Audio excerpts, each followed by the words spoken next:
अच्छा, एक दिन का कितना मिलता है तो? भाई 10 दिनार 12 दिनार चलता है। 12 दिनार मिलता है डेली का। उसमें क्या क्या रहता है आपका?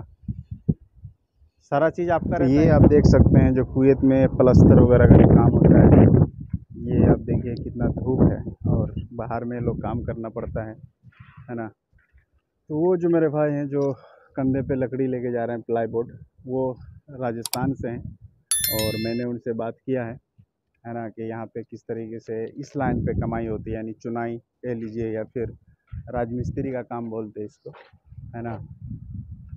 ये आप देखिए, ये भी है। आप आंध्रा से हैं भाई? आंध्रा से कहाँ से? अच्छा, राजस्थान से हैं। कितना दिन हो गया आए हुए यहाँ पे? कुवैत में, मतलब कुवैत में? हाँ, तो बहुत टाइम है। बहुत टाइम हो गया। तो आप लोग किस तरीके से हैं, डेली बेस में काम करते हैं, मतलब दिहाड़ी के हिसाब से? अच्छा, एक दिन का कितना मिलता है तो? भाई 10 दिनार 12 दिनार चलता है। 12 दिनार मिलता है डेली का। उसमें क्या क्या रहता है आपका? सारा चीज़ आपका रहता है, इकामा, खाना, रहना जाना? हाँ हाँ। सब अपना है। और आज़ाद वीज़ा में आए हुए हैं? कितना खर्चा करके आए हैं? तो भाई बहुत पहले आया, वो तो कम ही पैसा था ना उस टाइम। कितना मतलब? पहले आया अच्छा, 20 साल पहले आए हुए हैं। वो। और वो लड़का हमसे मिला, वो बोला कि 4.5 लाख रुपया खर्चा वो करके आया। तो हाँ नया आदमी है। हाँ, तो आप चलिए, और सब ठीक है ना यहाँ पे काम काज? तो बात है कि भाई ये आप देख सकते हैं चुनाई का काम में जो भी आते हैं ना, तो आज़ाद वीज़ा में अगर आप लोग आते हो तो आप लोग अच्छा खासा पैसा बचा सकते हो, है ना। जो लोग लेबर हैं उन लोगों को भी 10 दिनार 12 दिनार 10 दिनार मिलता है, यानी 12 दिनार जैसा ये बोला, तो 10 दिनार 12 दिनार मिलेगा आपको। और दूसरी चीज़ कि सारा चीज़ आपका खुद का रहेगा।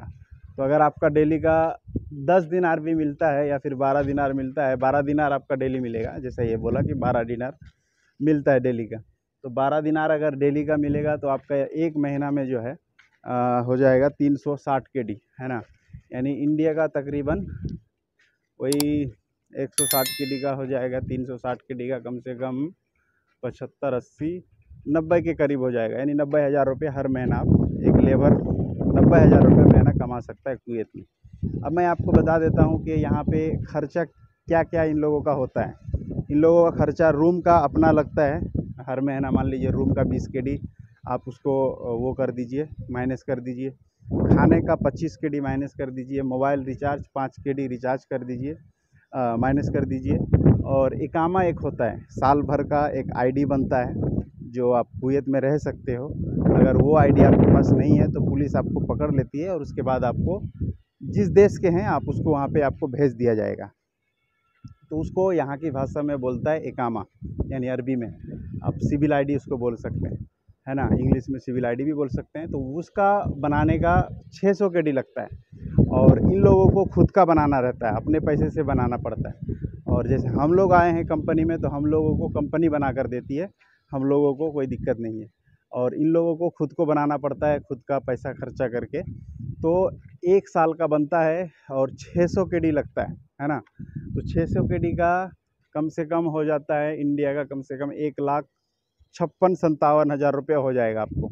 मोटा मोटी मैं आपको बता रहा हूँ, 1 लाख 600 KD का 1,55,56,000 रुपया होता है। ये साल भर का आपको सिर्फ एकामा का अलग से निकाल देना है। अब वो बंदा हर महीना अगर 80,000 रुपये कमा रहा है तो कम से कम मान लीजिए कि खाना पीना में हटा दीजिए 10,000 रुपये हटा दीजिए, मोबाइल रिचार्ज सारा चीज़ 10-15 हज़ार रुपये में खलास हो जाएगा। लेकिन फिर भी एक हेल्पर आज़ाद वीज़ा में काम करके यहाँ पे कम से कम हर महीना का 70,000 80,000 रुपया जो है आराम से कमा के बचा सकता है ना। इसमें कोई शक नहीं है। और दूसरी चीज़ है कि आज़ाद वीज़ा में आने का भी एक अच्छा खासा खर्चा हो जाता है। हर कोई खर्चे नहीं कर पाता है आज़ाद वीज़ा में आने के लिए। तो 4.5 लाख 4 लाख रुपया 5 लाख रुपये तक खर्चा हो जाता है आज़ाद वीज़ा में आने के लिए। और दूसरी चीज़ मैं ये हर वीडियो में आपको बताता हूँ कि भाई आप लोग वही लोग आए आज़ाद वीज़ा में, है ना, जो लोग मतलब कि यहाँ पे उनका है कोई रिश्तेदार है या फिर कोई भी है जो आपको काम पे लगा सकता है ना। अगर उन लोगों के कांटेक्ट पे रह के आप लोग आते हैं और वो, तो फिर आपके लिए अच्छा है। पैसा खर्चा जो कर रहे हैं वो आपका पैसा उड़ जाएगा, 2-3 महीना में उड़ जाएगा, है ना। और आपका कोई जान पहचान का ही नहीं है ना। दूसरा चीज़ कि आप आ गए पैसा खर्चा करके ऊपर से आपको यहाँ पे काम ही नहीं मिल रहा है, तो फिर आपका बहुत नुकसान पड़ेगा। दूसरा चीज़ के आपका वीज़ा एक्सपायर होते होते अगर आपका इकामा भी नहीं लगा तो फिर आपको यहाँ की जो पुलिस होती है वो आपको पकड़ के भेज देगी, है ना।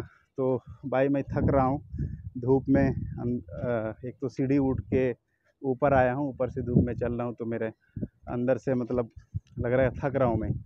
तो चलिए, ये एक छोटी सी जानकारी थी। चलते चलते आपसे एक छोटी सी रिक्वेस्ट करेंगे कि अगर आप मेरे चैनल में नए हैं तो प्लीज़ इस चैनल को सब्सक्राइब कर लें, और अगर आप मेरे वीडियो को फेसबुक पेज में देख रहे हैं तो इस पेज को फॉलो करें, लाइक करें, शेयर कर दें।